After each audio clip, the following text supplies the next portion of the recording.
some of the investigations that I had whilst I was on the ward, you know, some of them partly as a result of the complications that I had. I had a couple of chest x-rays to have a look and see how my chest was looking with this pleural effusion and this partially collapsed lower lobe of my lung on the right hand side. I also had 2 or 3 ultrasound scans, again to just look at how that was all appearing. I also had a scan to look at my liver and how that appeared, and I also had another MRI scan to again look at how my liver appeared.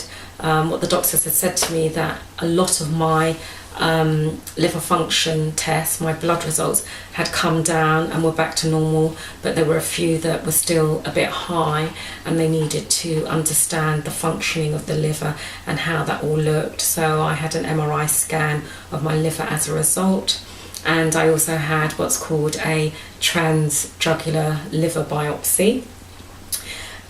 Interesting experience is all I can say. What they actually do, I had to go down to the radiology department, and what they actually do is give you local sedation on the right side of your neck and make a small incision and put a catheter, a long tube, down through your jugular vein.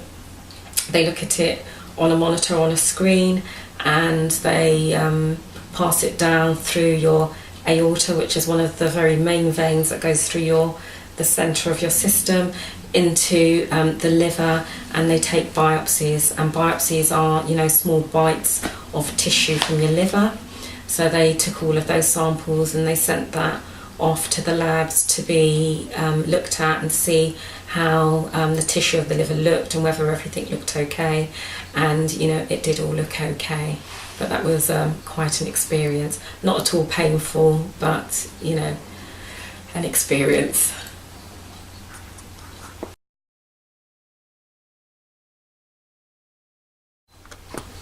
Once I was eating and drinking and quite mobile on the ward, my urinary catheter was taken out quite soon. At day 11, my nasogastric tube was taken out because I was eating well, and at day 12, the lines in my neck were taken out. Initially, they were left in a little bit longer, not because I needed extra fluid, but what they do is give you what's called a PCA, patient-controlled analgesic. So you have a line in your neck. I used to call it my bracelet. I had a little band that I used to have on my wrist with a button, and every time I felt pain I was able to push this button and I got a dose of a painkiller which would last quite a while. So you have sort of continuous pain control, but once your pain is gradually reduced, that's all taken down and you start on tablets instead. So all my lines in my neck were eventually taken out at day 12, and then at day 14, I believe it was, I started to have, now I didn't have stitches, I actually had what's called staples. I had an incision that they call the Lexus incision, and you're going to see pictures of that, and I had staples, just like the staples you use on paper. I was stapled together, so I had the first lot of staples taken out at day 14 and the second lot of staples taken out at day 20, and I've kept them in these containers. Didn't count how many, but I'm sure there's over 30 staples that I had stapled into my incision wound.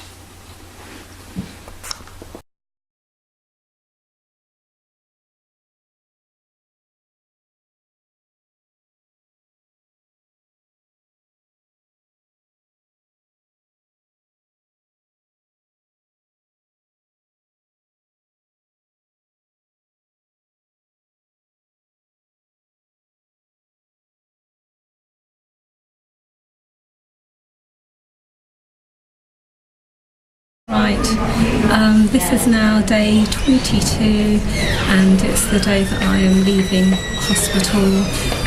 It's just after 7 in the evening. I am so pleased to be going home and I've recovered well enough from the operation. It's nice to be going home and be able to relax in your own home. I have outpatient's appointment. I've got my outpatient's letter. I've got an outpatient's appointment I should have on Tuesday to be followed up in clinic. But this is like the beginning of my new life, leaving hospital to start a new life with a new liver. Oh. So I'm pleased. How would you describe your experience of this whole journey up until now? It's been seriously tough, I won't deny that, but also it's been, you know, in some ways kind of a happy journey, because you know, like, your liver problems are behind you. Quite early on you see dramatic changes in your skin, itching and other symptoms of having liver disease, and as soon as you see those disappearing quite quickly, you know you're on a new path and a new life. So even though it is tough, pain's tough, other symptoms of surgery are tough, but at the same time there's lots of positive things happening. So it's onwards and upwards. Absolutely. Have the doctors told you anything about what happens next? Yeah, what you realise with this process is it's not just surgery and that's the end of it, and you get your outpatient's appointment and that's the end of it. They're still following you up quite closely for your levels of immunosuppressant drugs in your system. So you have an outpatient's appointment quite quickly, still lots of ongoing blood tests, so it's quite a process, which is going to take some time before you sort of reach a nice plateaued level that they're happy with. So yeah, it is different, and lots of people, liver coordinators, always make sure you've got their details, ward, you've got their details, so if you ever feel unwell, you know, you can just come back straight to the ward. So they do keep really close tabs on you, and you feel really sort of safe and secure and confident to go home, and confident to seek advice and help if you're worried about anything whatsoever. So it's all good. Brilliant. Well, good to have you coming home. Good to go home. Okay.